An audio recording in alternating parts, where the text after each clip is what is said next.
Hello, Grow family. Today we're going to be looking at Psalms 50, and I'm going to be reading from the New Living Translation.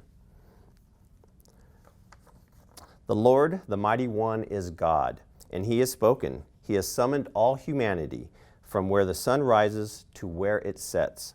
From Mount Zion, the perfection of beauty.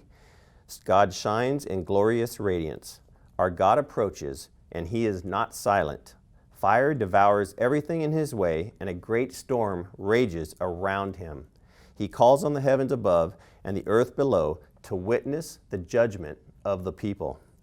Bring my faithful people to me, those who made a covenant with me by giving sacrifices. Then let the heavens proclaim His justice, for God Himself will be the judge. Most translations have the word Selah right after verse 6. Years ago, I had a friend who had a license plate with Selah 7 on it. I asked him what Selah meant, and he told me that it was a Hebrew word used in the Old Testament, mostly in the book of Psalm, that said simply to take a pause and reflect on what was just read. I then asked him what the number 7 meant, and he said 6 people had thought about it before him. So let's read verses 5 and 6 again. God is talking here, and He says, "Bring my faithful people to me, those who made a covenant with me by giving sacrifices.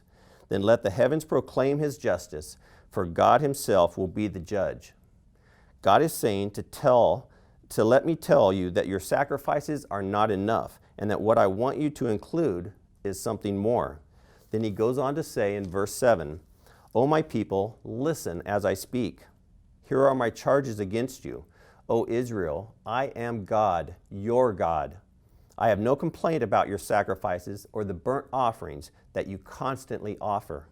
But I do not need the bulls from your barns or the goats from your pens, for all the animals of the forest are mine, and I own a cattle on the 1,000 hills.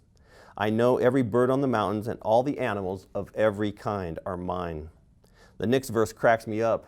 God says in verse 12, "If I were hungry, I would not tell you, for all the world is mine and everything in it.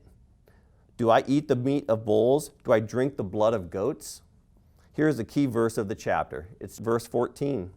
"Make thankfulness your sacrifice to God and keep the vows you made to the Most High.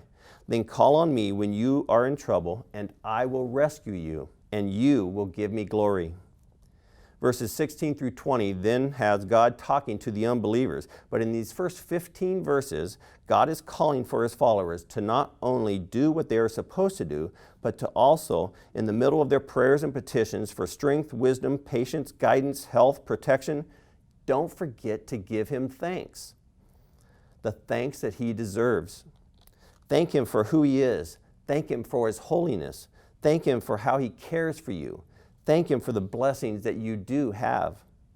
Our theme for this year in our church in 2020 is for His glory. And when we pause to give Him thanks, it says in verses 14 and 15, let me read them again. "Make thankfulness your sacrifice to God, and keep the vows you made to the Most High. Then call on me when you are in trouble, and I will rescue you, and you will give me glory." Have a blessed day, church.